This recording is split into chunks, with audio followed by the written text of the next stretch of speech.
Ce matin, bonjour Daniel Bokertov, et en cette semaine hautement diplomatique, il fallait un développement politique de toute première importance pour mettre de côté la visite de Joe Biden en première page des quotidiens israéliens. Et oui, Eliana, et cet événement qui fait ce matin la manchette des principaux journaux et des sites d'information, c'est l'annonce de l'union entre le parti bleu-blanc de Benny Gantz et le parti Nouvel Espoir de Gideon Sa'ar. Est-ce l'union qui va bousculer la donne politique en Israël, se demande en surtitre le Yediot Aharonot avant de titrer « Ils courent ensemble » en nous montrant une photo de la conférence de presse commune des deux leaders hier soir sur les chaînes de télévision israéliennes. Pour Benny Gantz, il s'agit du socle du prochain gouvernement, les grands perdants, Handel et Hauser, qui ont été laissés sur le bas-côté de la route par Gideon Sa'ar, et en ligne de mire le général Gadi Eisenkot, qui est courtisé également par Yair Lapid. C'est le début de la saison des unions, titre ce matin le Israël Hayom, qui a choisi comme extrait de l'intervention de Benny Gantz: nous œuvrerons afin de créer un gouvernement d'union nationale sans les extrêmes.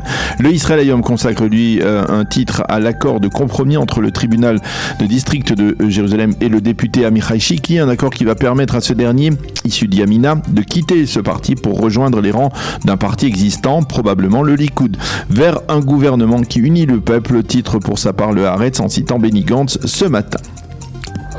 Alors justement, c'est intéressant comment les éditorialistes commandent cette union au centre ce matin, Daniel. Sima Kadmon écrit dans le Yediot Aharonot que Gideon Sa'ar est très vite parvenu à la conclusion que cette union avec Gantz allait déséquilibrer la confrontation entre Netanyahou et Lapid. Pour Sa'ar, il fallait créer un centre droit qui soit un game changer, et il l'a trouvé chez Benny Gantz. Une chose est sûre, Sa'ar, dont le parti avait plongé en deçà du seuil d'éligibilité, trouve en Gantz un véritable sauveteur, une véritable bouée de sauvetage, et le caricaturiste Guy Mourad dans le Yediot Aharonot nous montre d'ailleurs Benny Gantz du haut de son 1m95 portant un petit Gideon Sa'ar dans ses bras après l'avoir fait sortir du bâtiment du Nouvel Espoir qui est en passe de s'effondrer.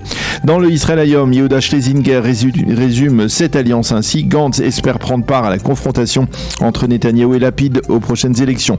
Quant à Sa'ar, il espère s'éloigner des zones dangereuses du seuil d'éligibilité. Elisha Ben Kimoun, elle, s'inquiète de la crise politique qui entraîne un rapprochement entre Lapid et Abou Mazen sur la voie d'une reprise possible du dialogue israélo-palestinien, un dialogue qui pourrait conduire, selon elle, à la création d'un État palestinien. Ronen Sour, lui, estime dans le Maariv ainsi que sur la radio FM 103 que le parti travailliste pourrait tirer son épingle du jeu politique à la suite de cette union.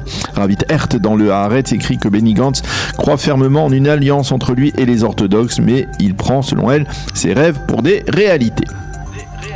Le second titre dans la presse de ce lundi reste, comme il fallait s'y attendre, la visite de Joe Biden, bien sûr, en Israël et en Arabie Saoudite. Les quotidiens israéliens fournissent de nombreux détails, d'abord sur le programme de cette visite qui est apparemment sans cesse modifié, mais aussi sur les attentes des Israéliens, des Américains et des Saoudiens. En Israël, écrit le Israël Hayom, on espère que la visite se déroulera dans le calme, et les sites d'information nous détaillent les routes et autoroutes qui seront fermées mercredi avec l'arrivée du président américain. Au sein de l'autorité palestinienne, on s'efforce de maintenir le calme jusqu'au départ du président vers Riyad vendredi.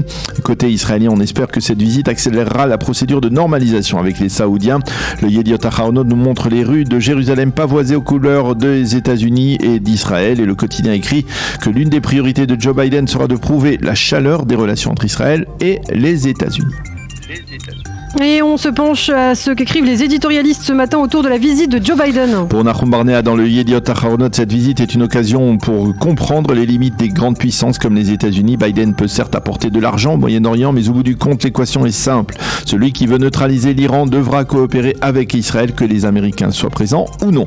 Pour Orly Azoulay du Yediot toujours, cette visite est celle d'un président américain désespéré. Biden ne vient pas pour promouvoir un succès diplomatique, mais pour obtenir des engagements saoudiens qui feront baisser le prix du pétrole aux États-Unis, et pour cela il sera prêt à serrer la main d'un dictateur saoudien, MBS, brutal, qui a fait découper en morceaux un journaliste.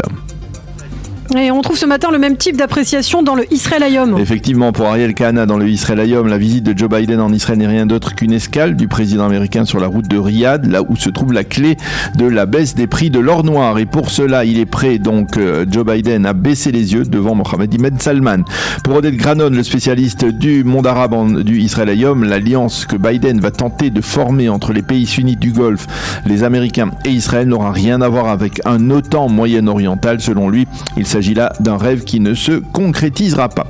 Et il explique que par exemple les Qataris et les dirigeants du Sultanat d'Oman ne veulent pas d'une telle alliance alors qu'ils sont actuellement dans une position de médiateur entre l'Iran et les Américains. Une estimation confirmée par Mikhail Aozertov, l'un des analystes politiques du Haaretz, qui parle ce matin de faible probabilité quant à la formation de cette alliance moyenne-orientale. Et puis enfin, en marge de ces développements diplomatiques et politiques, un titre et une exigence qui nous ramènent aux Jeux Olympiques de Munich en 1972. En effet, le Yediot Aharonot consacre ce matin une partie de sa une à un ultimatum lancé par les familles des 11 athlètes israéliens assassinés lors des JO de Munich en 72. Il s'avère que dans 2 mois se tiendra à Munich une grande cérémonie du souvenir pour marquer le 50e anniversaire de cet attentat qui, vous le savez, a ébranlé la planète. Le président Yitzhak Herzog sera présent. Il sera accueilli par le président allemand Steinmeier et par les présidents du comité olympique international. Par contre, il n'est pas certain que les familles des athlètes y participent. Il s'avère en effet que les familles des athlètes assassinés n'ont toujours pas reçu, 50 ans après, du gouvernement allemand les dédommagements qui leur reviennent de droit. Ilana Romano, la veuve de Yosef Romano, affirme ce matin au Yediot Aharonot: tant que nous n'aurons pas reçu ce qui nous revient du gouvernement allemand, nous ne participerons pas à cette cérémonie. Fin de citation.